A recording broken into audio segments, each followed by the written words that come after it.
At other times, Merwan would advise certain clientele not to overindulge in drinking and to abstain from liquor altogether. Some of these men he would not serve. When Shireen heard about this, Baba's mother. Baba's mother, isn't that? She wouldn't let them serve liquor. okay, when Shireen heard about this, she remarked, Merwan, are you trying to share in your father's business or trying to ruin it? What is wrong with you? It is great. If people stop drinking toddy, how will the business survive? I would say to you, Freddie. Sherrier also paid little heed to Shireen's rebuffs. Undoubtedly, this was a very special time in Sherrier's life, having his son Merwan with him every day, talking about God and sharing GHAZALs together. Our Sherrier must have seen that Merwan was the son that years ago a divine voice had spoken to him. Now Sherrier must have delighted in his son's companionship. How touching these days must have been for both father and son. He suffered so much. Although Merwan was working very hard each day in a toddy shop, he was actually still, not completely ghost conscious, and his actions were governed solely by the impulses of the divine will of God manifesting through him. For example, one day when Merwan was riding in his bicycle to the toddy shop, he passed by the shop, striking as far away as the Mahabaleshwar Road, 8 miles outside of Pune. Only when he had ridden halfway up the steep mountain road, Vatarjat did he seemingly realize that he was going in the wrong direction. As he was ascending the steep road, pedaling became difficult. Only then did it dawn on him that he was in the mountainous regions. Going towards Mahabaleshwar, he then rode back to Pune, arriving late in the morning at a toddy shop. There was just a footnote there. Yeah, there's a footnote, okay. The toddy, I got it. The toddy shop.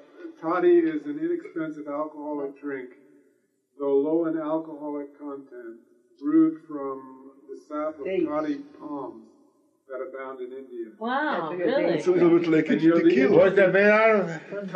Palm trees. It's a Palm leaf. Coconut juice? No. It's a palm, but it's a toddy palm. I heard from dates. I was talking with Merwan, Erich's brother. Very, very rarely we used to make alcohol out of that stuff. Coconut juice. It was interesting because Merwan used to drink the toddy juice. If you drank it in the morning, it wasn't alcoholic. It was very good. It was very good for the kidney. But that same toddy in one day, just during the day, would become alcoholic. It was so prevalent. Yeah, I see. So then people start drinking, they start beginning, they were drunk. Right. And it was such a problem. It was such a problem that the Indian government cut down all the toddy trees in India. You're kidding. It's against the law. Because they were beating them wives to death, the customers. Yeah. They get drunk, They were and then you beating go them to death, yeah. So it's interesting that Children and happened. wife or something like Even that. the guys, The guys, yeah. Oh, I my. talked to Dr. Gohar and Iraj and some Indian ladies. Yeah, they were beating There was them the wives. people would drink the toddy, get drunk, and go home and One beat. time I gave $5 to work for me, a lady. I was Rustam and Heide? Yeah. I went them house for 10 days. And some lady was washing my clothes, the maid. When I was coming out, I gave her $5. And then the ladies, the Servant. no, yeah, I gave to servant, but Heide's mother-in-law liked it, told me no, because the husband, when they sleep, they come take it out from they don't know where to hide it. They take it and they go drink toddy. Oh. Don't give it to them. So don't give him any money. I put for him in the bank. I opened, she showed me. I opened the book for her, I put in her bank account. Don't give it to him because husband takes it and drinks the toddy and puts them to death. Yeah. Wow. they don't make it no more, huh? They have other ones, but they don't let Toddy go. Yeah, guys, too bad. We can't go over there and enjoy some of it. Because Sagar Plaza Hotel we drink best beer in the world. Oh, good beer. Yeah, they have Wow. Big Each bottle one, of beer two, three there. like that. good beer there. We go to that White House Cafe like and have beer. Complimentary, what you call it, in Complimentary, Sagar Plaza, yeah. 2 years ago. But now we buy it cheap, 16 rupees, that big. Oh my. 2,000, I ordered 2,000 Oh. alcohol. We get drunk, it's so good. This sizzling food, sizzling steak. Sizzler. Sizzler. Oh, it's Sizzler. Yeah, it's sizzling when they serve it to you. It's sizzling on a metal platter with a wood, With you know, Gigi, on the when they bottom. bring my food And a cover in the on top. restaurant, Oh. the And they bring the whole shebang over there. You take the cover off, it's still, you hear it sizzle. Oh. And on top of that, they have vegetables like potatoes and carrots and I ordered peas, all stuff of like that. that. I die for meat there. What is this, the sizzle? What hotel is this? Sagar Plaza, top. Oh, Restaurant. the second No, wait a minute, time. that was Aurora Tower. Aurora Towers. Sagar Plaza has to. No, Sagar Plaza, all Indians put over there. Upstairs the restaurant, I'm talking about it. I went to Yeah, the right. Chinese restaurant. Oh, Aurora Tower has There's best one more restaurant. guzzle. Aurora Tower has best restaurant too. Yeah, Aurora Towers is a good Yes. one. Aurora restaurant. Tower. Oh, in Pune. Chinese Yeah. and American. When I order sizzling, but they bring from kitchen. Sizzles. He hide himself. God, feel embarrassing. I feel so happy, embarrassed. Because everybody looks at. Yeah, you can hear it sizzling when they go. And Yeah, so they call it the sizzler. yeah, and so they open kitchen door with food. The waiter, they bring there, they bring food. They open the kitchen door. They come inside the restaurant, you know. I am happy, but he like that. Oh, God. No, that time there was a lot of those, the other... Russians. No, the other Indian people there. What do you call it? Belong to the... Conviction. That convention. Oh, Rajneesh. Rajneesh. Oh. They have their... they stay in the same Yeah, hotel. they Yeah, like they it. stick to each other, they stick to each other. Yeah, they like it. The dress up maroon. We're not crazy about that. Gus, why don't you read one more paragraph and then we'll call it. Okay. Yeah. It ends with a guzzle of humor. Well, yeah, maybe you could read the guzzle or whatever. Read at the end there. At this time, Merwan would write by impulse whatever inspiration came to him. On February 16th, 1917, he composed a beautiful ghazal. A lady was to be considered exceptional. You want me to write that the whole We poem? want that. Yeah. Yeah, read All it. that. Yes. Read that poem, You Gus. don't have to if you don't want to. Good one, too. Anyway, how wonderful is the murderous mercy of God. His mercy has graced the rose with thorns, how justice manifests in the glory of God. Cruelty is hidden in his kindness. That is not whether wine is accepted by any religion. I long for intoxication of love. Oh God, what bliss lies in love's intoxication. The wine of man can never bestow bliss. One cannot experience love by reading books. Love can never be described in words. I have never heard about real love, for it cannot be written. Love is portrayed with the blood of one's heart. Oh God, only one will be yours. Oh God, grant me the gift of your union. I have died in your separation. But in your ledger you need not count the pains I have felt away from you. Blood is spilling from my heart, which has become like minced meat. But missing is the salt which you sprinkle in the wounds of the heart. Why should one question the lovers of God about him? One should wish to ask God directly. Oh God, you are found in the question as well as in the answer. I have seen God. He is the same God everywhere. His abode is in the heart. God is the wine cellar in the house, rich in purity. However, he is living in a house of ruination. Why should one feel restless, experiencing misery, cruelty, and the difficulties of the world? Oh, Uma, if God showers his mercy upon you, then blessed is felt in the pain. Merwan considered this ghazal to be special because after composing it, he mailed to the well-known Gujarati writer Soma and Mr. Sohrab Munsheraji Desai of Navasari. Merwan enclosed the note. Suma, I am sending you my humble ghazal, which I composed yesterday. Please accept it. A lover of God, Huma. Later, the ghazal was to have Huma, remember? Huma. That was his code name. H-U-M-A, Huma, right? Right. Huma. Yeah. Later, this ghazal was to have a prolonged effect on Mr. Desai. During the 1917, Merwan suggested to Behramji that they go into business together as partners and open another toddy shop. But Merwan had certain conditions to explain. Let us start this toddy shop not for just doing business. It should be where we can do public and social service. Okay. Wow. And almost must be somewhere where we can meditate in solitude. Okay, read that. No, we should stop. No, we should. I should stop there, and then they can be Because it's just a continued footnote next there. week. Yeah. I can't wait to hear about the new toddy shop. You want to continue next week? Yeah. You want, Yeah, there's just a footnote on what he Oh, just okay. read. Just the we got a footnote. At no time was it necessary for Merwan to meditate in solitude because he had experience of the supreme reality of his Godhead. He had to encourage meditation to help those connected with him to still their minds and to help them seek after the truth. Oh. Okay, here, right on top here. Yeah, I'll put a marker. Mark it off. Great. That was This great. Oh. is really That great. was a great meeting. Yeah. Avtar mein Baba ki jai. Avtar mein Baba ki jai. Avtar mein Baba ki jai.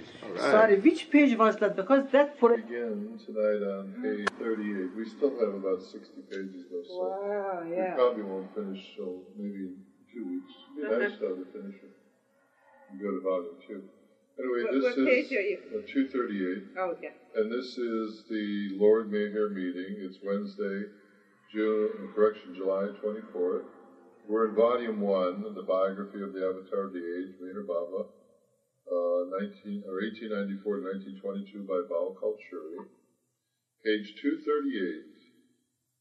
And it starts, during 1917, Merwan suggested to Behramji that they go into business together as partners and open another toddy shop. But Merwan had certain conditions which he explained. Let us start this toddy shop not just for doing business. It should be where we can do public and social service. And it also must be somewhere where we can meditate in solitude. Oh, there's a footnote there. So let's see what they mean by that. Meditation. I thought you said Baba wasn't into meditation. I guess in early days he was. And it says, at no time was it necessary for Merwan to meditate in solitude, because he had experience of the supreme reality of his godhood. There answers your question. He had to encourage meditation to help those connected with him to still their minds and to help them seek after the truth, always for others. You want to get that? Yeah, might be so. Okay, we'll put it on pause while you refresh. So anyway, we begin. Behram would usually act in accordance with Merwan's dictates and guidance in everything he did. Merwan's proposal appealed very much to Behramji, who applied for a liquor license soon after, because toddy shops needed that because they served palm leaf. That's toddy. The toddy was made from palm leaf. Yeah, it's fermented palm leaf. Huh? However, when it was granted, the liquor license, that is, Merwan refused to go through with the business arrangement, since the license was not in Behramji's name as he had instructed, but was in Behramji's brother's name. So that's not good at all.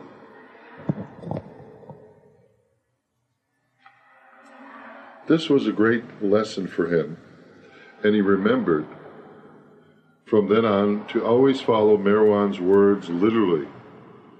In April 1917, in the Sion township of Bombay, a devotee of Sadguru Upasni Maharaj invited the master to attend the foundation laying ceremony of a medical dispensary he was opening for the poor.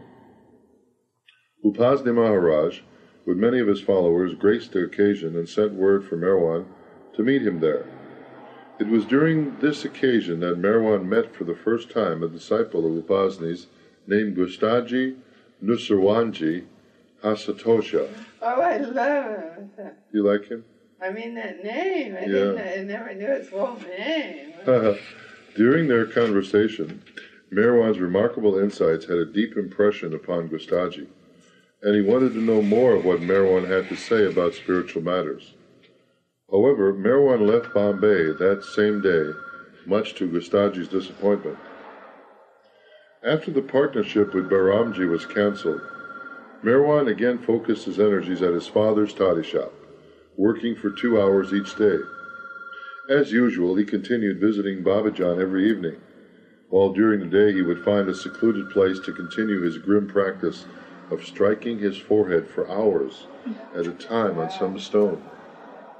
The wound he kept concealed. One day in the toddy shop, Merwan composed the following ghazal, dedicated to Babajan, to whom it was also read. It was written in both Hindi and Urdu. O beloved Master, you are the Emperor. I am eternally grateful to you. If I had 100,000 lives, I would sacrifice every one of them at your feet. You drowned me and transformed me into an ocean like yourself. In the twinkling of an eye, you transformed a lover into God. God I have become. O Emperor of Masters, O Ocean of Mercy, O Perfection personified, O Perfect Master, if your merciful glance lights on anyone, a beggar can turn into a king. The gods and goddesses, the angels, the celestial devas, and men of the heavens, all are awed at the brilliance of your divinity. O enlightened Master of the three worlds, even if I were to change my body into the sandals of your feet, it would be nothing in comparison with what you have done for Merwan. The World War raged on. Bailey enlisted and joined the British Indian Navy. His military duties took him to England, France, Greece, Egypt, and Arabia. While he was out of the country, Bailey maintained his friendship with Merwan through correspondence. Bailey would read Merwan's letters not once, but many times. After a few years, Bailey became tired of his life at sea and applied for a land position. His application was accepted, and he was transferred to Pune, where he obtained leave for a month. Bailey promptly went in search of Merwan and found his friend helping his father in the toddy shop on Sachapir Street. It was a happy reunion. Bailey narrated his experiences in the foreign lands, hoping to induce Merwan to join the military. Bailey had sorely missed Merwan's companionship and would do anything to regain his intimate company, but Merwan refused. During that month, Bailey sought out Merwan's company every moment he could, continuously trying to persuade him to join the military. Finally, Merwan gave in to Bailey's persuasions. I will join the Navy with you, Merwan said. I will agree on the condition that I be stationed wherever you are. Bailey readily promised to arrange it, since during the war, the military needed all the recruits it could muster. Of course, Merwan did not speak about his decision to his parents. You want to pick it up on that one? Early the next morning, Bailey took Merwan to the Navy headquarters and had him enlisted. Merwan signed the necessary induction papers and was informed to report for duty on a certain date.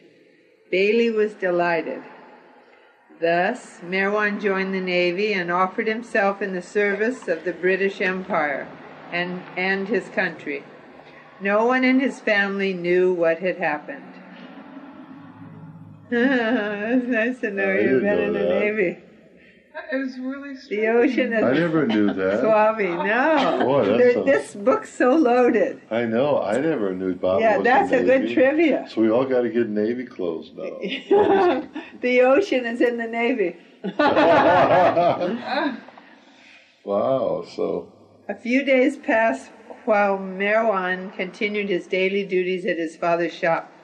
Then one evening, a Maratha orderly, under the head of the same military headquarters, came to Sheriar's shop for a drink.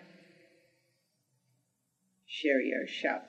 The man was a regular customer and was always friendly and well received. Merwan knew him also, but he rarely worked in the toddy shop in the evening. The man started talking to Sheriar. Your son should be complimented. You should be proud of him. I know it must be a big sacrifice on his part to volunteer and serve his country in this bloody war. Oh no.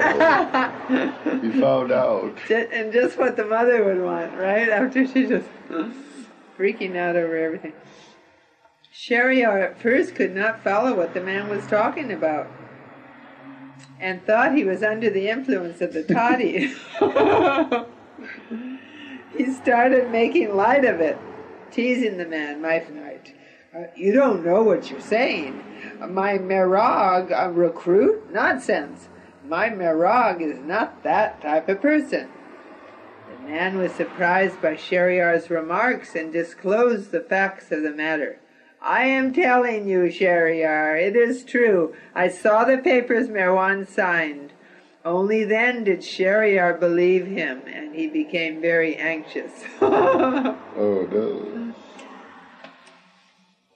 When Merwan returned home from his nightly visit with Babajan, Sheriar immediately confronted him. Son, I have heard some shocking news. Have you enlisted in the Navy? Merwan replied, Yes, that is a fact. I am joining up to be near Bailey, and we're going to travel all over the world together.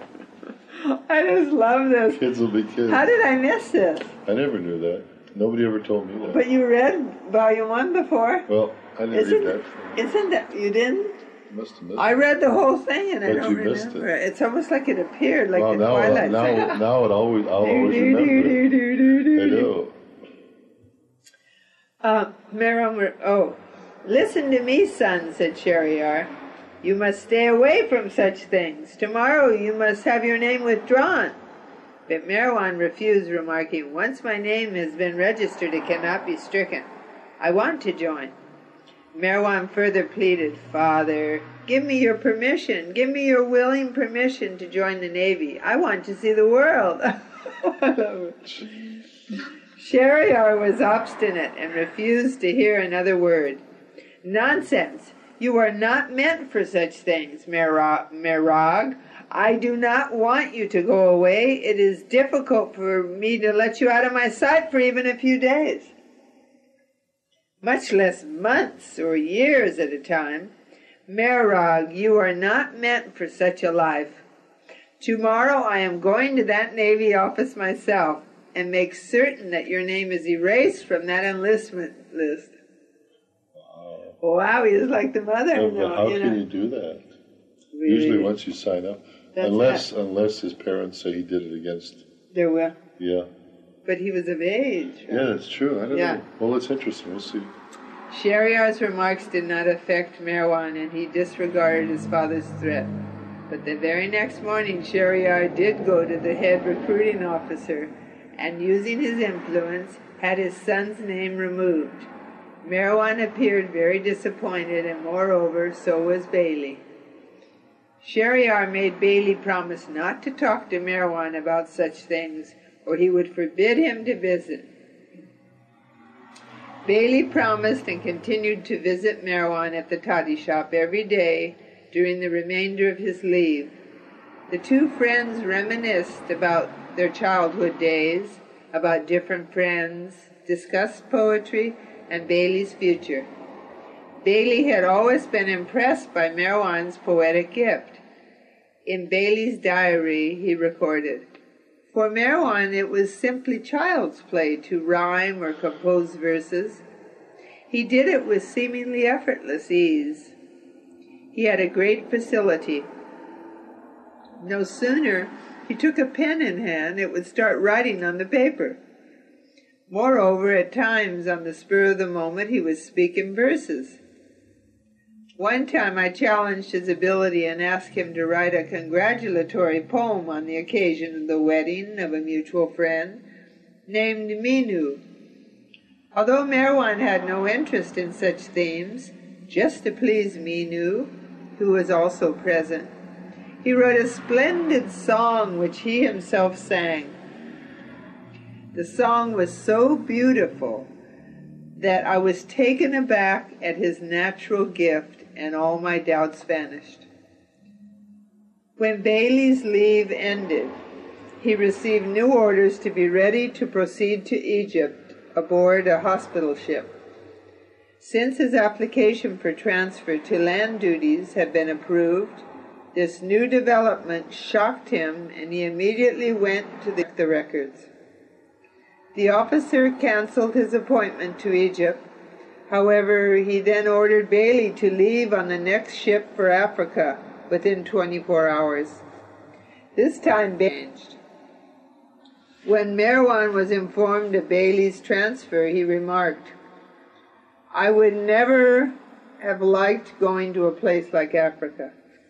Merwan persuaded Bailey to try to get his orders changed, though it seemed unlikely. Bailey met with the officer concerned, and after much persuasion, his pleas were successful. Someone else was appointed to go to Africa in his place, and he was then ordered on the next ship to Aden, the capital of Yemen. Bailey was informed that the date the ship sailed had not been finalized, and that he would have to wait in Bombay. Merwan again remarked, "I would not have liked going to a place like Aden. Find out if you can get that order canceled." Bailey tried but failed. Merwan was unhappy about Bailey's leaving India. He said, "Come with me and meet Babajan. Take her darshan first before going to Aden." This did not appeal to Bailey, and he resisted. But Merwan insisted he come. Later, Bailey wrote in his diary, "I took Babajan to be nothing short of a sorceress. I did not believe in her in the least, and bore contempt for her as a witch. I disliked it that Merwan was calling himself her disciple. I did not like the idea of seeing her, and I was irritated by Merwan's insistence. In spite of that, I could not displease him, so I consented and had to approach the ancient woman. In those days, Babajan had nowhere to stay except underneath a neem tree near Char Bavdi. Merwan had told me to first put my head on her feet, but I refused proudly, saying, 'I will bow only to him wherever he may be. Except for him, neither my body nor my mind will I lower to anyone else.' I sensed that Merwan was grieved by my expression of arrogance, but showed no reaction, and gave me permission to act as I liked before her. The instant Babajan saw me, I raised my right hand in salutation to her, saying, 'Salam, Babajan.' 'Welcome, my son, welcome,' she mumbled in an almost inaudible, sweet and humble voice. 'Come and sit near me. Who are you? From where do you come?' Merwan had anticipated such a question and told me to tell her, 'I come from your son.' To this she replied, 'Except God, who else is my son?' 'Well, if you have come from God himself, I will inform him that my son has met me. Anything else?' Without understanding what she meant, except her last words, I explained that I was in the Navy and was about to proceed to Aden, and would she permit me to do so? She heard me with interest, and then, closing her eyes, repeated softly, 'Aden, Aden.' Then in a loud voice, quite startling from her previous sweet one, she spoke with a hoarse whisper as if moved by some sorrow. Aden is my land. It has come out of me. I created it. But today it wants to mock me. She stopped. Then the sweet voice returned. Well, son, you may go. Khuda Hafiz. God be with you. Then she said, when will we meet again? When you wish, when it pleases you, I said. My reply sent her deep in thought. Then she rambled the words, you will have to wait for 5 years. He tells me 2 years. No, I won't allow 2 years. So come exactly after 1.5 years.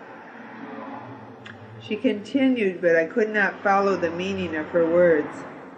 I have come here after staying there 7 years. Many youths with you. Also I will keep my child with me. I am with the world and God is with me. Saying this, she extended her left hand to me, which in veneration I held, and submitting to some secret feeling I kissed. Thereafter I departed and immediately found Merwan, explaining all that had happened. Merwan remarked, it is better that we don't understand the rigmarole of all these great saints. Whatever she has signified about you, I believe, refers to some coming calamity. Sorrowfully, Merwan continued, and from what I think of it, I can say that the future does not hold well for you, Bailey. You will have to face terrible difficulties, and you will have to suffer much. May God protect you. Wow. Still, I really did not give much credence to either Babajan or to Merwan's warning. Consequently, I did not pay much attention to what they said. I left the same night for Bombay, where I had to wait a full month to catch a ship, not knowing what lay in store for me. During this period, Merwan told Bailey about Upasni Maharaj and how great a master he was. During a conversation about the Hindu Sadguru, Merwan became inspired, composing the following arti in Hindi and Urdu to Upasni Maharaj. O Master Upasni Maharaj, the ruler of sadhus, yogis, and saints, justice, equity, and fiery love made you their king.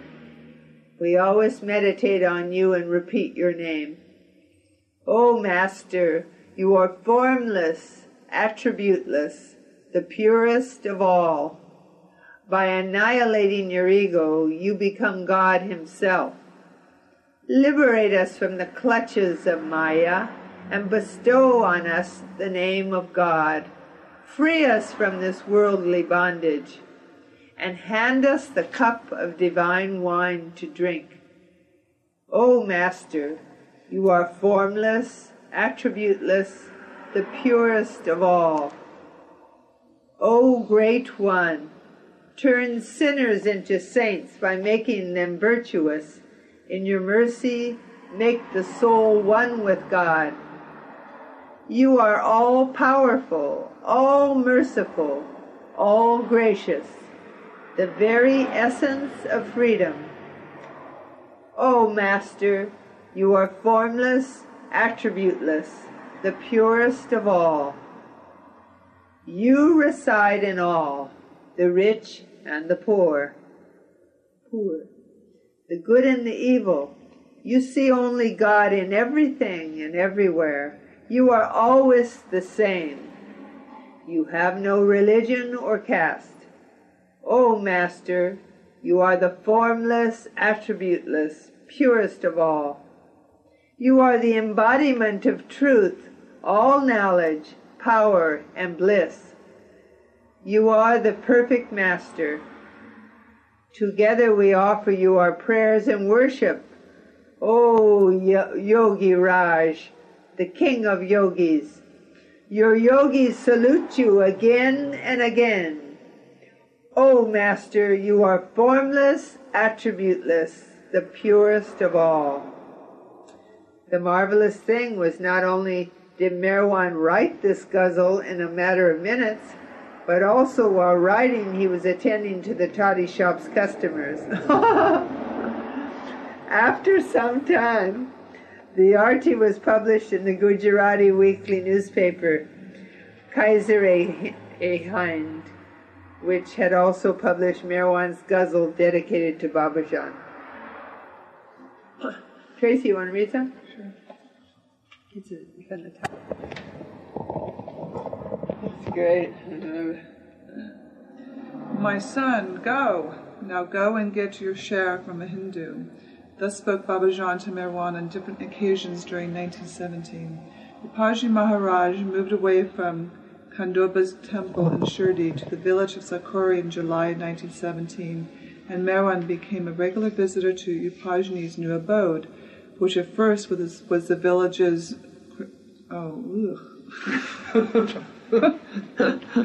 crematory grounds. Merwan would travel to Sakori by train, sometimes with a companion and sometimes alone. He often chose to sit on the floor near the door of the bathroom in the dirty third-class compartment. To other people, Merwan appeared as a person suffering the ill effects of too much alcohol. He would walk like a drunken man. His head would hang low as if suffering from a hangover. Despite his activities in his father's toddy shop, he did very little that would be considered normal. Merwan was only slightly aware of the world around him and did not feel his physical body as an ordinary human being does. Merwan was consciousness, the consciousness of God, and he was able to function in his environment only because of the stirring of the song within him that was rising to be heard by the world. He was, for the most part, an automaton of the divine will, moved by impulses. It's like a robot. Yeah. Once, while going to Sakori alone, he had the impulse to get off the train at the village of Koparagan,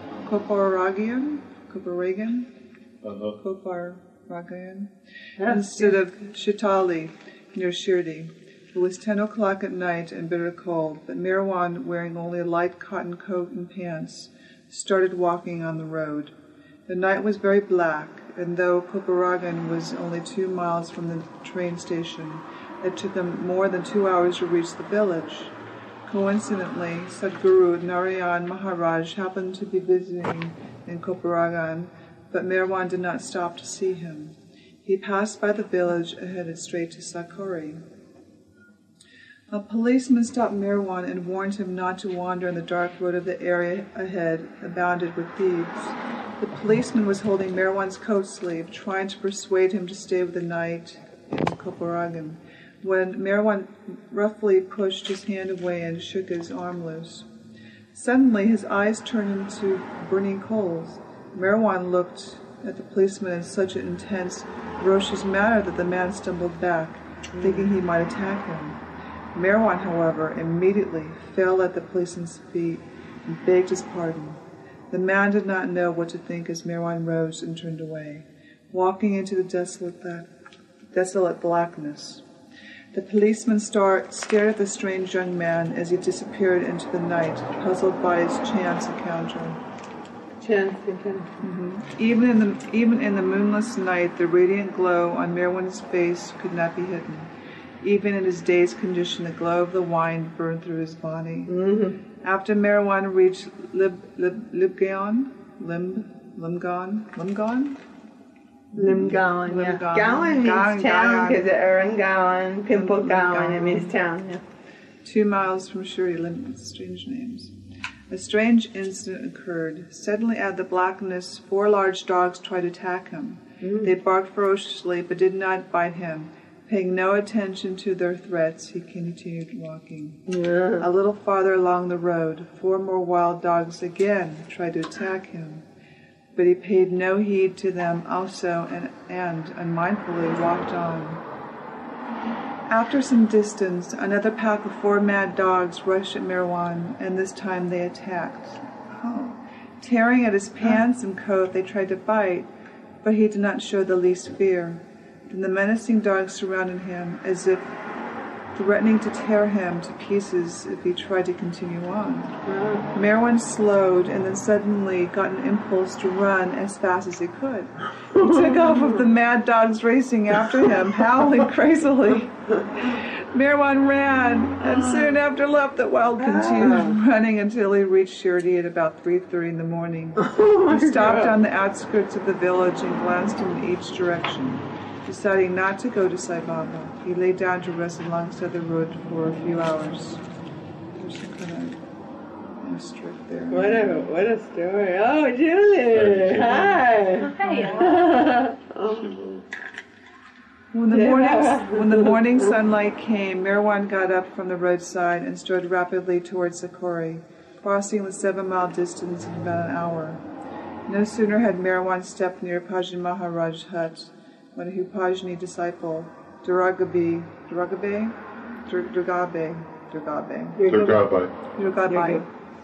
carrying a large dead dog in her arms, told him that the dog had fallen into a well and had died during the night. As she gazed at Merwan, she silently handed the carcass to him. Taking the dead animal in his arms, he ran far away with it and threw it into a pit.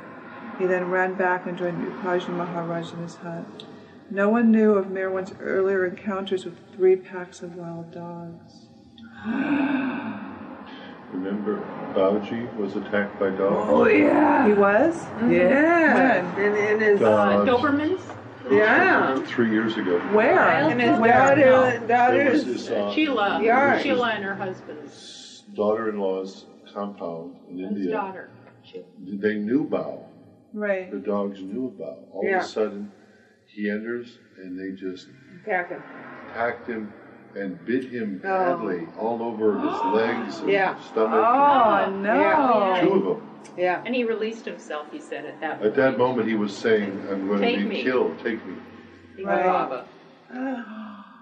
And Wow. so this dog attacks have some. Who got him off, I wonder? I don't know.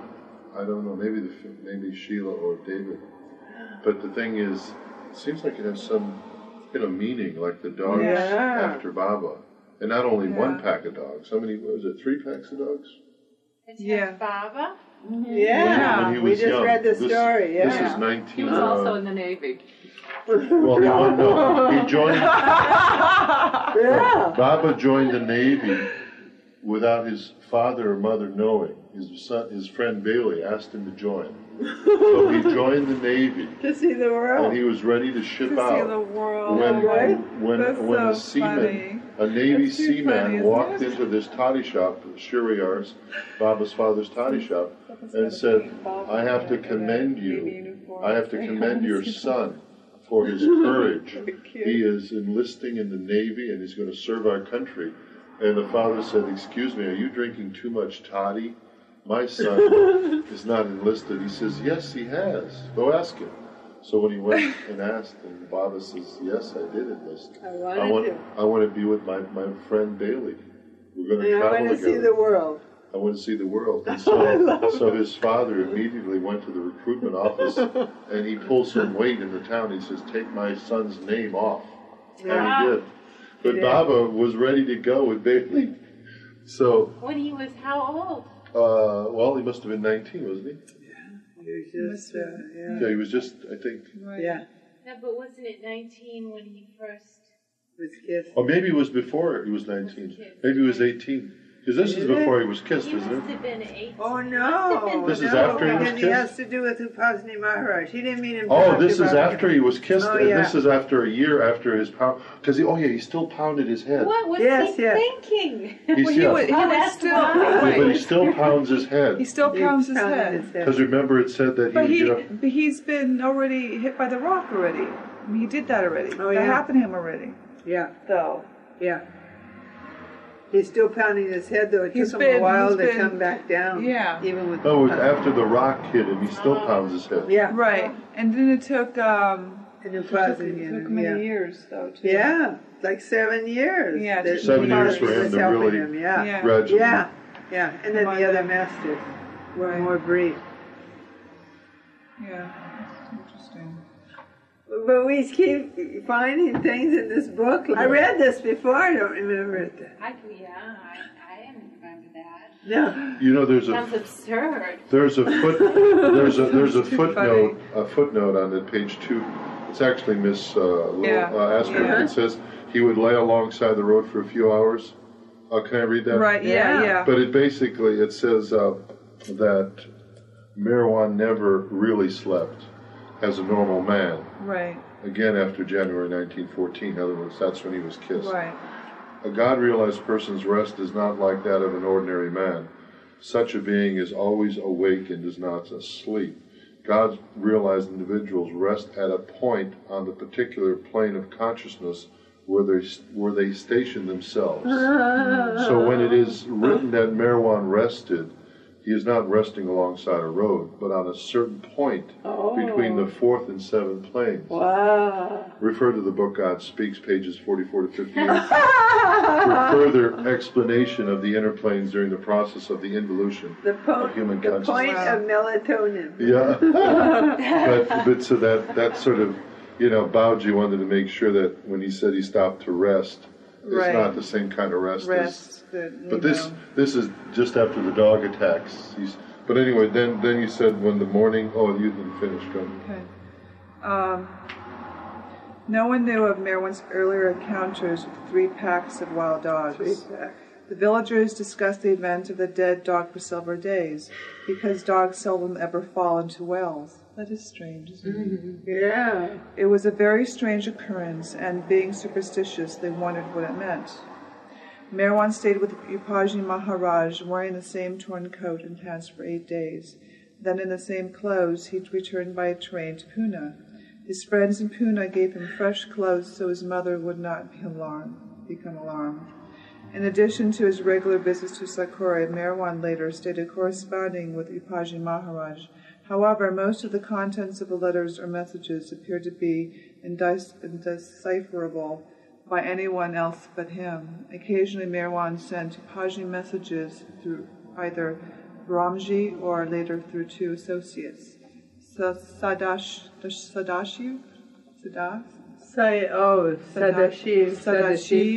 Patel or Syed Sahib. Syed Sahib is the one that named him Meher Baba. Right. Yeah, Right. Syed Sahib. Behramji tried to read the messages, but found them to be too mysterious. That the language of the letters was simple, the sentences seemed meaningless. Anybody want to go on? You want us to take... You want to read some? This later, Merwan. She may not want to. Do you want to? Okay. Oh, okay. Somebody's going to have to help me with some of those. Right there, Yeah. the second paragraph. Later, Merwan would send parcels of various items to Upasni, which his aunt Piroja would prepare. Parcels were also strange. For example, in one of these parcels, Merwan sent Upasni just a needle and thread. Merwan's aunt and uncle, Piroja and Rustam, moved from Calcutta back to Pune and ended up living next door to Bopla House. Piroji's health was failing due to a serious asthmatic condition, and she was confirmed to her bed. Merwan loved her and would come to see her every day. She lived only for his visits. They talked about God and the saints most of the time, and he also told her about his trips to Sakori and about Upasni Maharaj's greatness. She would then ask, "Merag, when will you take me with you to Sakori? I must meet this Maharaj at least once." Her Merag replied, "Auntie, one day I will definitely take you to him. Don't worry, I promise." Piroja's affliction worsened, and one day Merwan was called to come immediately. After sitting with her, holding her hand, he mixed some Duni ash in a glass of sugar water and told her, "Auntie, this ash is sacred. It is from Upasni Maharaj's Duni, sacred fire. Drink it, and by tomorrow you will be well. This disease will leave you forever. Well, it's a disaster, too. She drank it, and he continued, Auntie, do you know what I am going to do for you tomorrow? I am going to take you to Upasni Maharaj. She smiled with gratitude and love, holding Merwan's hand. The next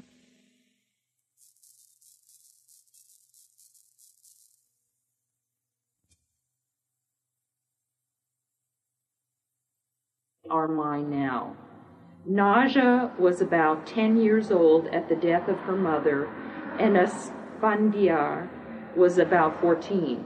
Both could not stop crying, and Merwan consoled them, saying, My cousins, why are you crying? Am I not here to look after you? Did you want your mother to suffer any more? It is much better that she has died. Now she is very peaceful, enjoying rest in heaven. Isn't this better? She is happy, I promise you. The children were greatly comforted, and Merwan held them tenderly. Since Merwan would be seen regularly around Hazrat Babajan, her own followers would inquire about him. She would often repeat to them, He is my son, my beloved son. He is why I am here in Pune. One day my son will shake the world. You have no idea of his greatness. Gradually, all of Babajan's followers started to look upon Merwan with respect and reverence as he revealed his own spiritual greatness to them. One of Babajan's devotees was Babu Genubi Ubali. Oh, Babu! He heard Babajan speak of Merwan often, and was so taken by Babajan's statements that he sought Merwan out. One time Merwan revealed his inner majesty to Babu, who became overpowered in Merwan's presence and lay dazed on the floor. Later Babu went to Babajan, who told him, I told you he is my son, didn't I? You have no idea who he is. During the month of October 1917, Merwan was staying with Upasni Maharaj. One night, Upasni sent Merwan to Shirdi to see Gustadji, who was then living under Sai Baba's guidance and had been fasting for months. Merwan arrived about 11 in the night and found Gustadji, who was astonished to learn that Merwan had come just to see him. After Merwan inquired about his health, the prolonged fasting had reduced him almost to a skeleton. Gustadji started talking about Sai Baba and how great he was, not knowing of Merwan's contact with Sai. Gustadji said, Sai is great. Come with me right now and I will take you to him for his darshan. Merwan suddenly pushed Gustadji away, crying out, I have no time, I must leave for Pune. Gustadji was startled by Merwan's change of mood as he saw him running off to the train station. What's coming up? Merwan's father, Shariar, was a very kind and generous man. Even when he was older, Shariar had the forbearing qualities of an ascetic. He had not become rich in business, but was successful. He would always put aside money to give to the poor, and not only gave money, but also blankets and clothing. If the toddy shop closed unusually late at night, he would sleep there instead of returning home. Having slept many a night in the cold as a wandering dervish, he knew the pain of being homeless and sleeping on the streets. If he saw any poor person shivering in the away his own blanket to him. This happened often, and one day Shireen remarked, if we had collected the amount of blankets Shorang has given away, instead of a toddy shop, We would have opened a blanket shop by now. Seeing their father's reaction to their mother's remark, the children laughed, and the remark was taken in good humor. On February 1st, 1918, a son named Dinshaw was born to Merwan's dear friend Kodu's wife, Naja. Merwan visited her in the hospital the next day to see the baby and casually remarked, "My first disciple has been born." Naja did not understand what he meant, but Kodu realized that this was the first time Merwan referred to himself as a spiritual master. As the years went on, Shireen never gave up that Merwan would be cured, settle down with the family, and make something of his life. Behramji was a shrewd businessman and had several tea and toddy shops in Pune by the time he befriended Merwan. Shireen took him aside one day and offered to advance half the money necessary to start another toddy shop if Behramji would welcome Merwan's would become Merwan's partner. Behramji was delighted and agreed to her offer.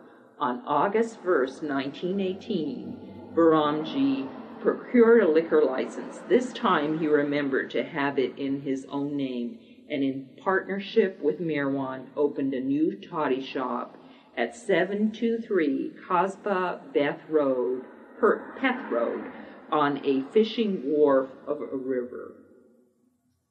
Merwan, for some reason, now started to take business seriously. Each morning from 6 until noon he worked in the toddy shop. He would rise early, so he would prepare to open the shop. Doesn't sound familiar, Freddie? Chai. He would clean the toilets, sweep the floors, veranda, and generally clean up the place. Then he washed the bottles and dishes and brewed the toddy. Most of the customers of his toddy shop were the usual derelicts and unsavory characters. Lunatics. The lunatic That's asylum. LA. The LA. It was like he was preparing the way you do the toddy. I know. Yeah. That frequented such establishments. At times, some would have too much to drink, become rude, disorderly, swearing obscenities, and start a brawl.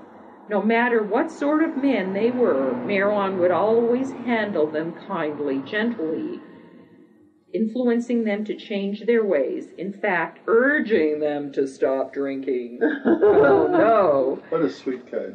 Yeah. Sounds like really just so sweet with people, even though they were derelicts and mean. But what did Behramji think about this? Behramji, on the other hand, refused to tolerate any drunken behavior.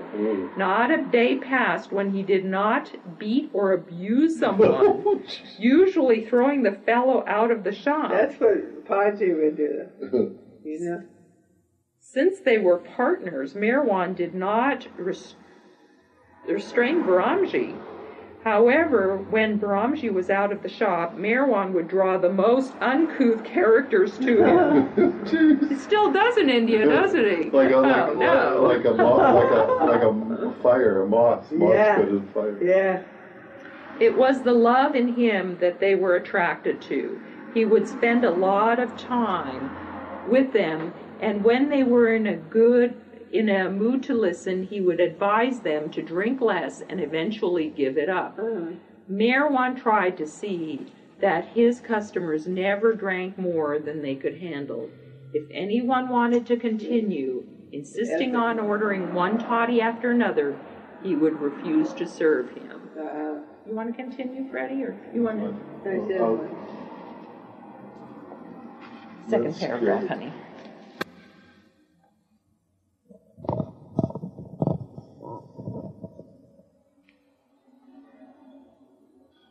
The toddy shop was not only a refuge for alcoholics, but also a refuge for vagrants. Beggars, sometimes sadhus, would line up outside the shop, and Merwan would reach in the till, gather a handful of coins, and fling the money to them. Naturally, his generosity spread fast among the beggars, and many came every day. Behramji would protest, but Merwan was deaf to him. "What is this money? What good is it?" "You place too much value on it," replied Merwan. Behramji would not agree, or would not argue. Gradually, Merwan was preparing and drawing certain persons to him through his loving nature and generous personality. Working in the toddy shop was the medium he used for contacting certain men and women who would later become close disciples of his. The toddy shop from the outside appeared a normal liquor business, but inside it was God's tavern for the give and take of divine love. See, it's amazing, Fred, but like you only hit the surface of being the toddy shop person. I know, well, Gigi started it. She knocked it down. Started it? Gigi's the one that started the toddy shop. No, Roman did. Oh, Roman. Yeah, there have been a lot of toddy wallahs, but nobody like Freddie. No. We always have to worry about Freddie giving everything away in the toddy shop. I have to keep him under control. Yeah, Shariar, in true Shariar fashion. No, but honey, you started it, remember? No, we whatever. just expanded it. Well, it's amazing. There was another reason for Merwan to physically exert himself so much at that time. While he was coming down from superconsciousness, Nirvikalp Samadhi, through the mental and subtle planes to normal gross consciousness, Merwan needed to do some menial but intensely gross physical tasks, dirty work. He had to do some low-type labor such as cleaning toilets, washing dishes and sweeping floors to increase his gross awareness or worldly consciousness. Wow. The objects and the tasks, by the very nature of their grossness, were bringing him down sooner to function normally again in the world. Shuriyar was usually referred to as Shuriyarji, signifying respect. That's Baba's father. After the toddy shop opened and started becoming popular, Merwan started being called Merwanji. During these days in 1918, two men came into his contact who would later play significant roles in relation to him. They were Sadashiv Govind Shelki, later called Patel, and Saeed Sahib Purzadi. Saeed was a regular visitor to Babajan, who personally introduced them. Gradually, Saeed met Merwanji more frequently and was profoundly drawn closer to him.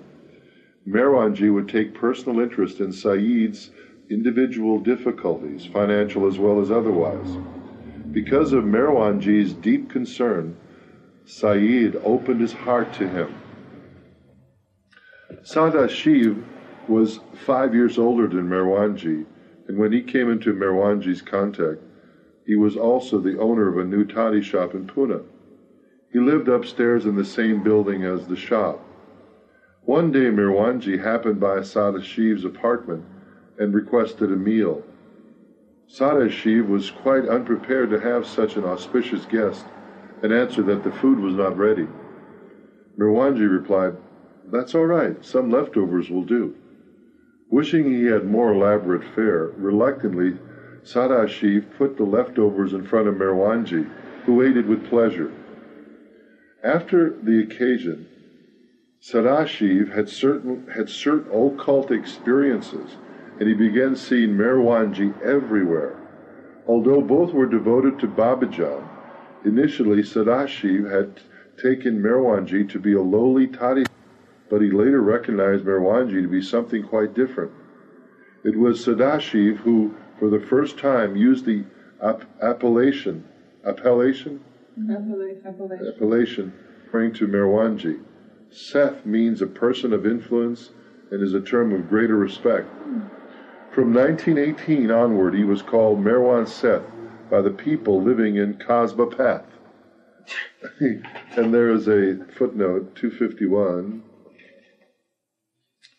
Seth also means a businessman, a person of considerable influence whose opinion is highly regarded. Merwan Seth introduced Sadashiv to Saeed Sahib, and they immediately became close. Later he would take either man with him when he visited Upasni Maharaj. It was through Merwan Set that both came to recognize Upasni Maharaj's greatness and spiritual authority as a God-conscious master. After they recognized Merwan Set's special relation to the Hindu Sadguru, as mentioned previously, both men served as personal messengers, delivering and receiving letters or messages between Merwan Set and Upasni Maharaj.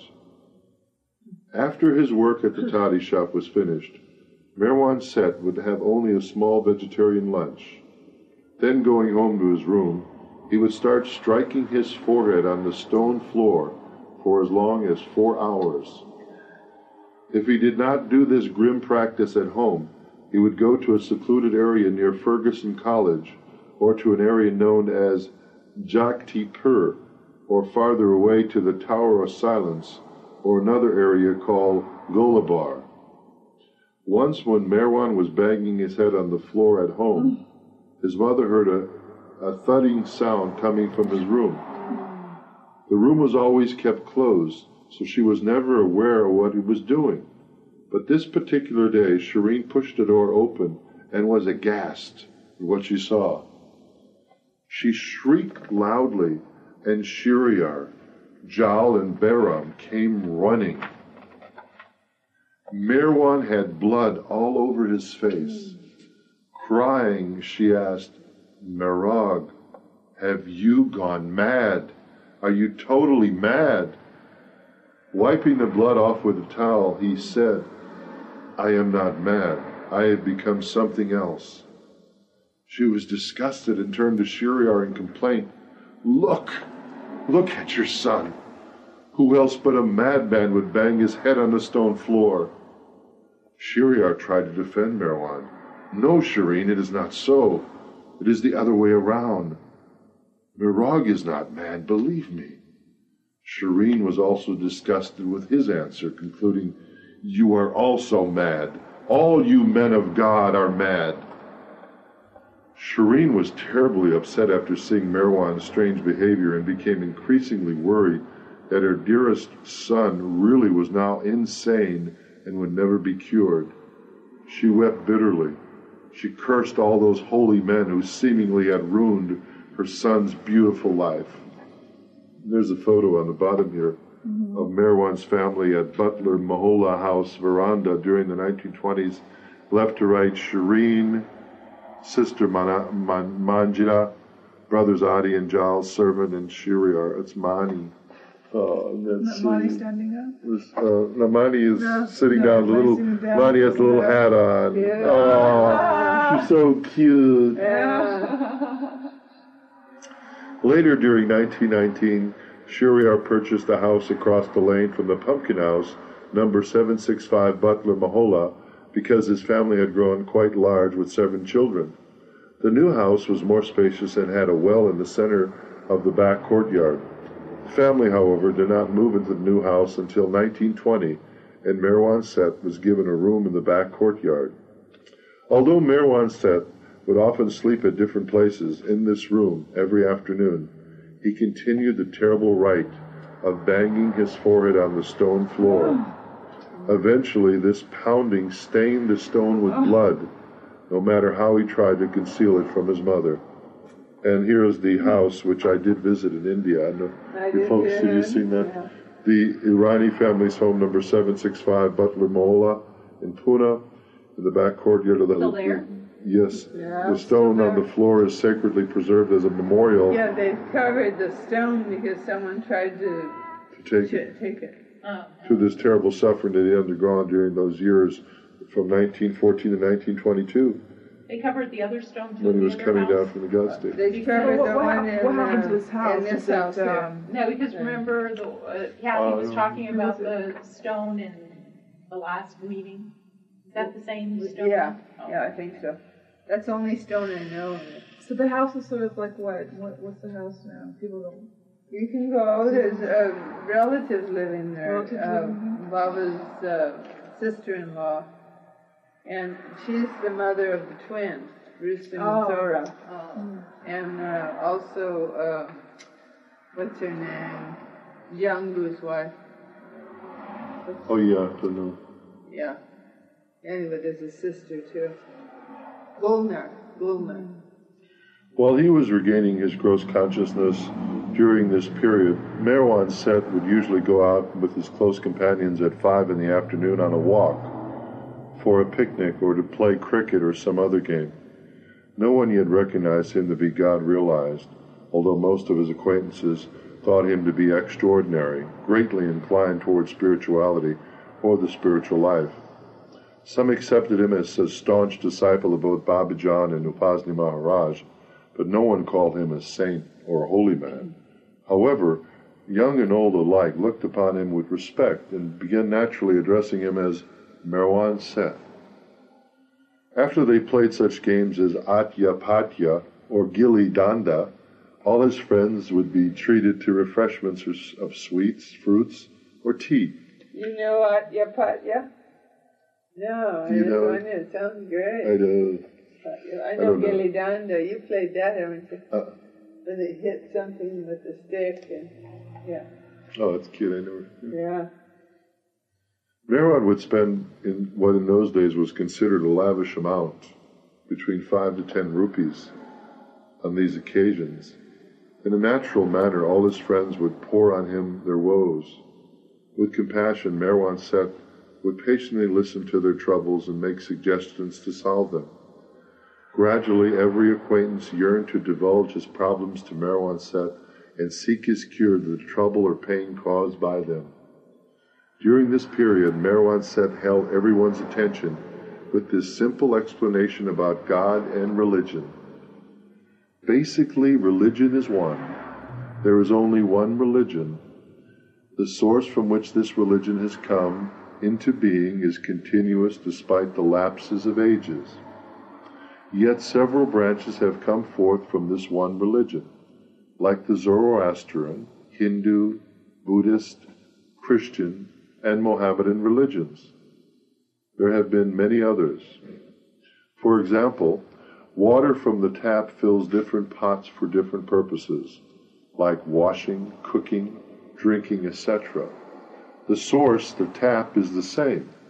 Similarly, the Hindu or Muslim religion, or the Zoroastrian or Buddhist or Christian religion springs from the same source, which is God.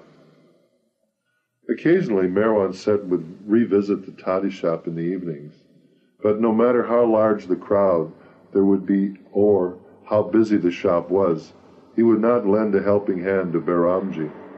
Instead, he would politely excuse himself and go to the house of a Muslim named Munshi Shak Abdul Rahim.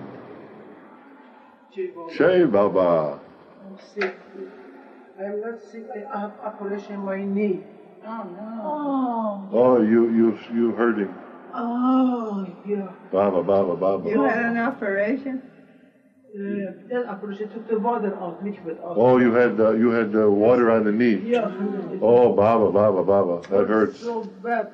You know how it hurts. Yeah, it happened. I had that once. Yeah. The knees. Water on the knee. Yeah, that's it has to be drained or it heats. 2 days happened. 2 days. Oh, Baba. I was so dirty. I have pain. I went there to 2 hours. Oh, I Baba. think yesterday, last night, I took it in Kaiser Hospital. Oh. And, We were just talking about Baba visiting his Muslim friend, and you walked in. Yeah. Was so funny. I hope you visit me. No. Yeah, there's cookies on that table there if I don't anyone. eat after 4 o'clock. Because I didn't put cookies on that other table because there's little ants over there. Oh, I know. Yeah, I said put them over there because there's all kind of ants on your other table. I put them on the typing table. Oh, right there, I see. Yeah. Put your foot up too. Watch your foot. Yeah. I shouldn't walk. You need help? No, thank you. I shouldn't walk even. He told me 3 days you have to stay in bed. But I bet. Where are we? I'll continue. It's on Where are we? 255, the top of the page. And it said Munshi Rahim was the storekeeper at the government public works department in Pune. His assistant was Syed Sahib, and through him Munshi had heard about Merwan Set. One day, Merwan Seth went to the government building in connection with some business with the toddy shop. Munshi is secretary. Ah. Without knowing who he was, Munshi Rahim was so taken by Merwan's appearance that he could not even say, "May I help you, sir?" Munshi simply stared at the striking figure and wondered who this young man was. Merwan Seth introduced himself and gradually proceeded to do the business for which he had come. After he left, Munshi longed to see Merwan Seth again. Soon after, Saeed Sahib invited Merwan Seth to Munshi Rahim's home. While Merwan Seth was there, Munshi had a profound spiritual experience. He saw and merged in Merwan Seth's divine aura and halo. Munshi inwardly recognized Merwan Seth to be not of flesh, but someone spiritual, and offered his home as a center for Merwan Seth's activities, which was accepted. Munshi Rahim, Merwan Seth's elder, was 42 years old. He was a faithful Muslim and was also a liberal, simple-hearted, unassuming person. He believed in the prophethood of Muhammad, but was not orthodox. He enjoyed socializing with his friends, but most of all, he enjoyed playing cards. This he hesitated to admit to Merwan Seth, thinking it was not spiritual. One day, Merwan Seth casually asked, "Munshi, why don't you ever play cards?" Munshi haltingly answered, "I do, but in your presence I wouldn't." Merwan Seth interrupted, "What harm is there in playing cards? I will play a game with you." Munshi was overjoyed. Munshi Rahim gradually became convinced that Merwan Seth had the ability to read his thoughts. One evening he was thinking, "For some days now I have been eating meat. Tomorrow I must eat fish.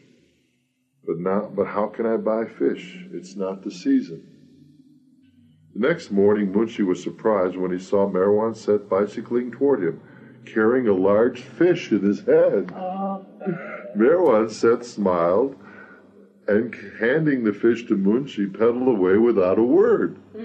This incident convinced Munshi that Merwan Seth knew everything, for he had not told anyone that he would like to have some fish. Gradually, Munshi Rahim's home became a small spiritual center. A group of Merwan Seth's friends and associates would gather in the evening at Munshi's house. Merwan Seth would have the Divan of Hafiz read. Sorry, you have it ready? What? The package. Over to 29th. No, I don't have it ready. You have to go now. We are reading something. 20. Okay, Saturday for sure. What's the date of Saturday? 28th? Yeah. Oh, yeah. Oh, yeah. I had to tell you, that was so funny, that club. I know. I thought there was Sorry, a I'm in a hurry. Besides, I don't want to interrupt. I thought there was a body I lined up like 10 bags here, you know, out of my car. I'll see you Saturday. Good. Nice to see you, Good. Heidi. Okay, bye-bye.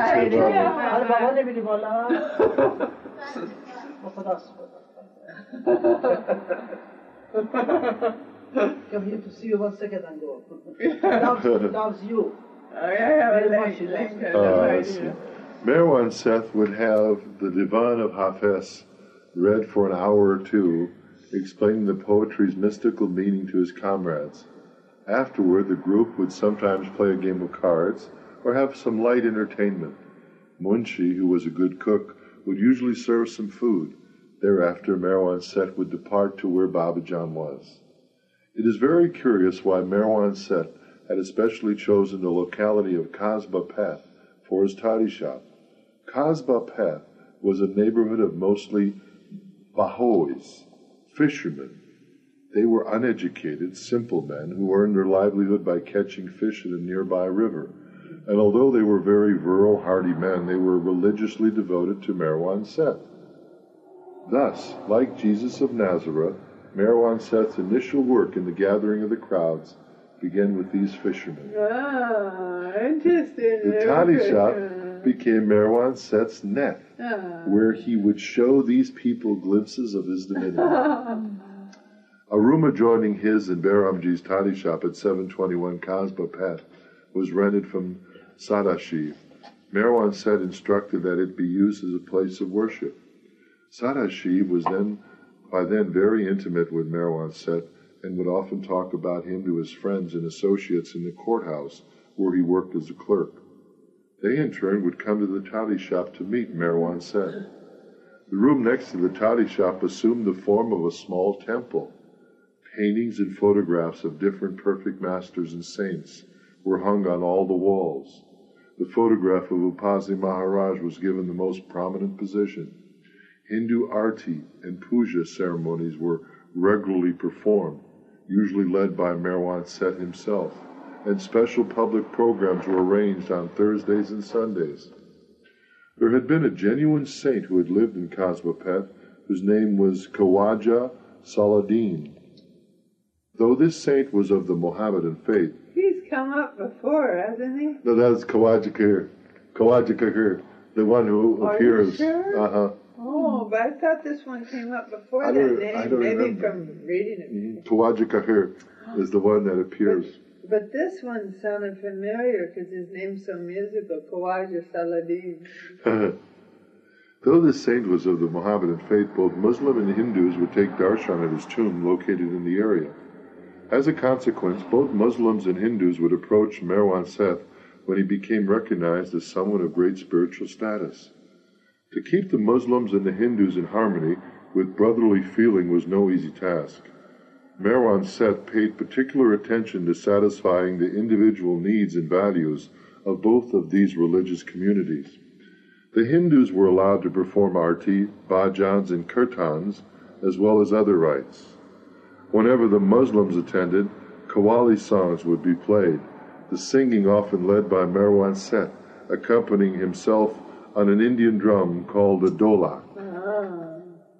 And here's a picture, the Kaaba Peth room, which was right next to the toddy shop dedicated to Sadguru Upasni Maharaj. Merwan Set seated on the floor with hands folded in prayer. Where did he pound his head? And It wearing must have been turban. his high. I thought it was forehead, but he doesn't have it covered. I don't get it. It must Yes, he be does. high. He has it covered, see? He does? He has a turban on. Right. I thought it was No, it down was here. here. Oh, it was up Yeah, high. it was up high.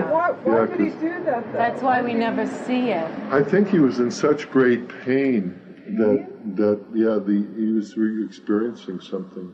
Coming down, trying to come down. Well, I Into think a there was body. a great pain. Stones would give you great pain. What he was trying to Well, distract himself. you know, Oh, what still I marvel at is once Babaji described the longing or the feeling is like having a perennial itch, and you constantly itch, and you hope that, like, if somebody would hurt you, your body was itching all over, and let's say something a sharp pain came Take over away. here. Right. Your mind would be taken off the itch, and the pain would be welcomed. Right. Yeah. Right. It would be welcomed because this terrible longing So and scratching and unsatisfied scratching Yeah. would be changed by this pain, Getting worse and and you welcome the pain almost. Oh God, Oh, yeah. thank you for the pain. Distracted you. It's got me away from this, but Yeah. I don't know if that's similar to this pounding. It's like you're, Right. but he's already there. This is like the beloved or the lover seeking the beloved. Anyway. You know, it is true that even as far as, like say, we have our bodies and we can distract ourselves from our thoughts. Like if you were very, very depressed or in this very dark place and say you took your life, you wouldn't have a body to distract you from your negativity.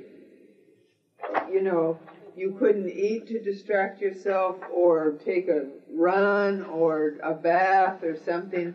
So you were totally absorbed. That's why it's kind of a hellish state. You're totally absorbed by this darkness where you thought you've escaped it. You've intensified it without a body.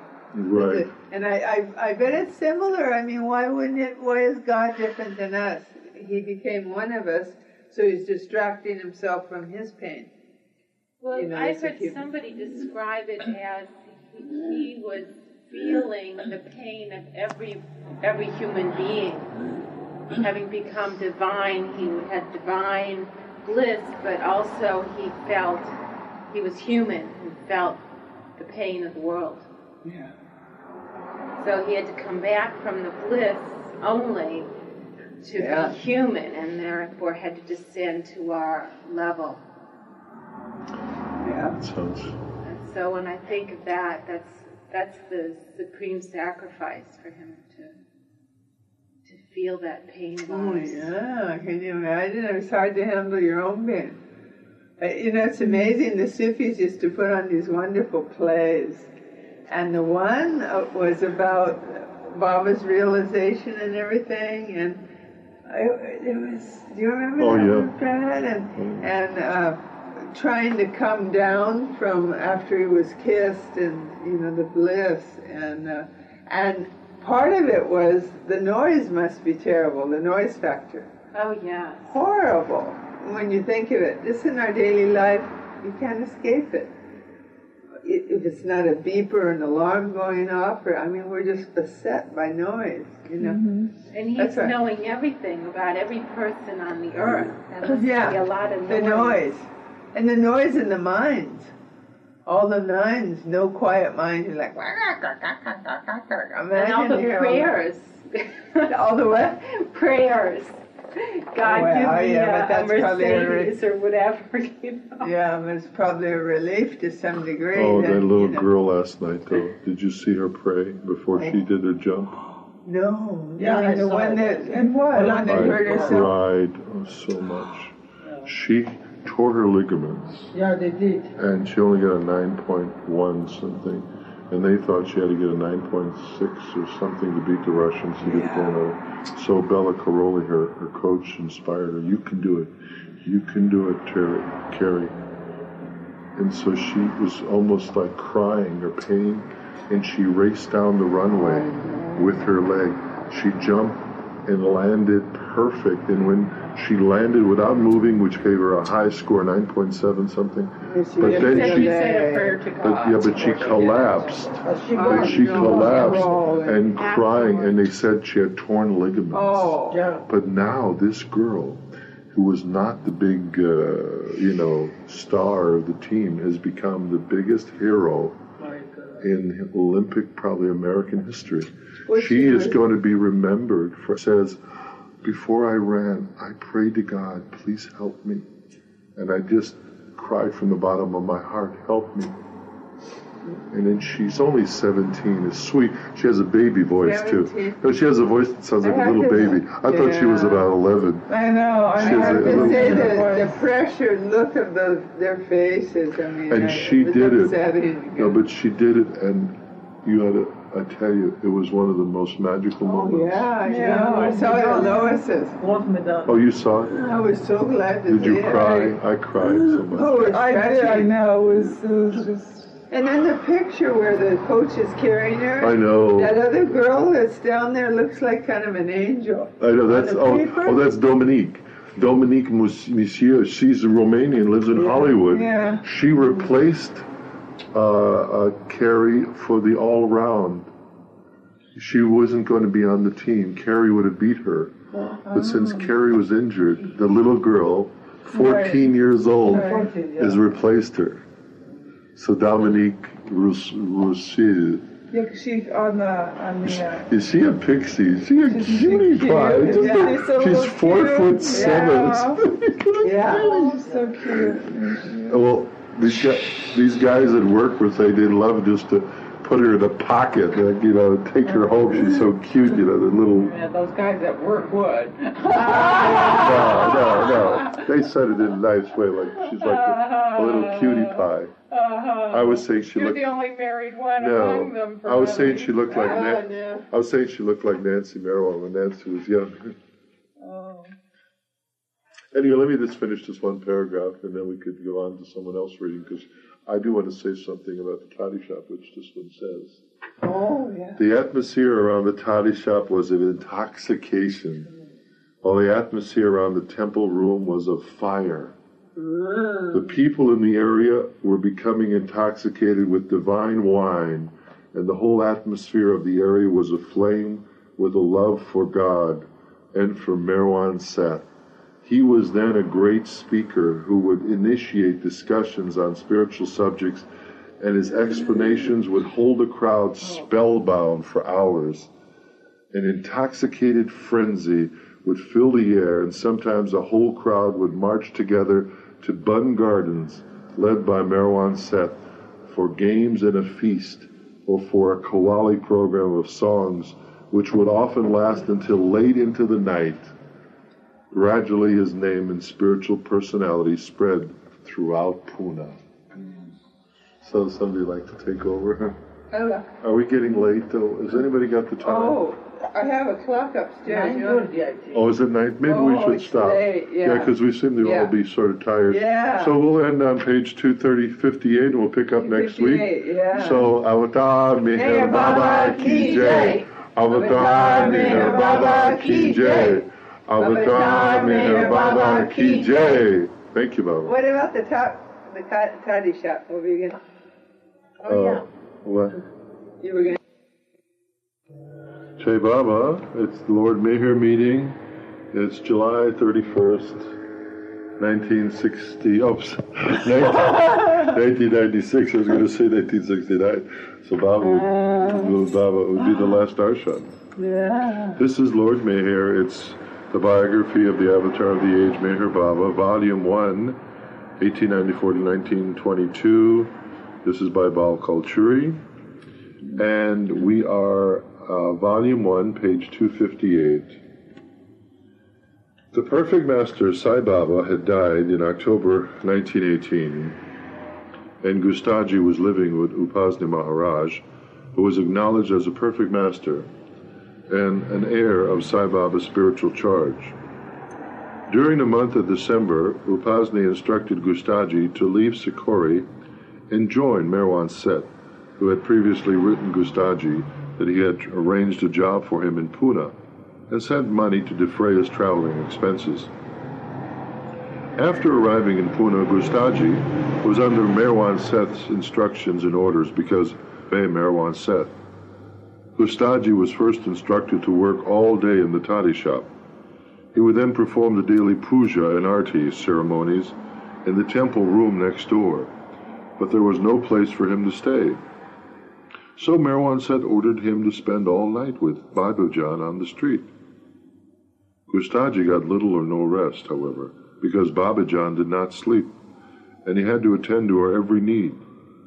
It was bitter cold at night, and Gustadji would carry wood on his head from the toddy shop to Babajan's area to make a fire at night and keep the old woman and himself warm. After some months, Gustadji suggested to Merwan Seth it would be more proper if Babajan had a better place on which to rest than the dirt road. Merwan Seth agreed, then said, "But first find out if it is all right with her," and asked if a wooden platform is good enough. Gustadji explained the situation to Babajan, and with some hesitation she agreed. Merwan Seth paid for the platform and arranged to have it built. Again, after some months, Gustadji approached Merwan Seth, saying, "It would be more proper if Babajan had a better place on which to rest. How about getting a mattress?"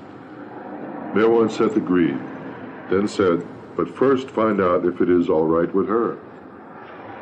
Gustadji explained the situation to her. Again she agreed, and Merwan Seth paid for the mattress. However, Babajan told Gustadji, "You will have to carry the mattress wherever I go." Gustadji agreed, but that very first night it rained. He had to carry the wet mattress on his head, which grew heavier and heavier as the rain soaked it, and that night Babajan roamed throughout the streets of Pune, with Gustadji following behind her. Eventually, the mattress rotted and was discarded, much to Gustadji's relief. What a funny picture. I know. It's almost like it was like an initiation. Yeah. Gustadji thus became one of the first among Merwan Seth's circle of disciples. His brother, Ardashir and Hansotia, nicknamed Slamson, also joined Merwan Seth's circle of disciples. During this period, Gustadji was allowed to eat only a little boiled spinach with a small amount of dal and rice. Due to his severe fasts of many months under Sai Baba and Upasni Maharaj, he was reduced almost literally to a skeleton. And under Merwan Seth, he stayed emaciated. After some time, Merwan Seth allowed him to eat regular meals. However, Gustadji was more interested in performing the arti and puja ceremonies than in taking care of his body. Merwan Seth tried to persuade him to eat regularly, but failed. Gustadji would try to avoid going with Merwan Seth whenever he went to visit his Aunt Daula, because she was aghast at his emaciated condition and would force him to eat. She would scold him, "You must eat. You look at you. You are as thin as a skeleton. Merag, order him to eat." Merwan Seth would then laugh and order him to eat. Gustadji was a fakir at heart. He was as negligent of his clothes as he was of his own body. He would wear the same faded coat over a torn shirt and had one pair of patched trousers. Merwan Seth loved him dearly and found comfort in Gustadji's humorous mannerisms. And there's a picture. Merwan with Gustadji, 1920s, isn't it? Yeah, Baba looks so relaxed. Want to pick it up from there? Yeah. Gustadji's story is very interesting, as he was a devoted seeker and had a close association with three of the perfect masters of our age, Sai Baba, Upasni Maharaj, and Babajan. He was then later to become Merwan Seth's closest companion and best friend. The village of Hansot in Gujarat on February 20th, 1890. He was sent to live with his aunt in Bombay for his education, but he quit school when he was in the 3rd grade. His father died in 1905, and Gustadji started doing a variety of jobs, first working in the Indian government's excise department, and later for private companies. However, Gustadji could not keep a job for long. During a visit with his brother at Deolali, near Nasik, Gustadji first heard of Sai Baba. His brother managed a toddy shop, and Gustadji would also help in the business. From 1910 onward, Gustadji visited Sai Baba occasionally. When he moved back to Bombay, he was employed by A.B. Mehta as an assistant in his photographic studio. But from his first visit to Sai Baba, Gustadji's heart was never in his work again. He felt more and more drawn to stay at Shirdi with the old fakir. He visited Sai Baba every month, sometimes staying 4 days and once for as long as 20 days. At Shirdi, Gustadji also associated with Upasni Maharaj and would go to visit the Hindu master at the Khandoba temple. It was during this time, while he was working for A.B. Mehta, that he first met Merwan at Sion in Bombay during April 1917.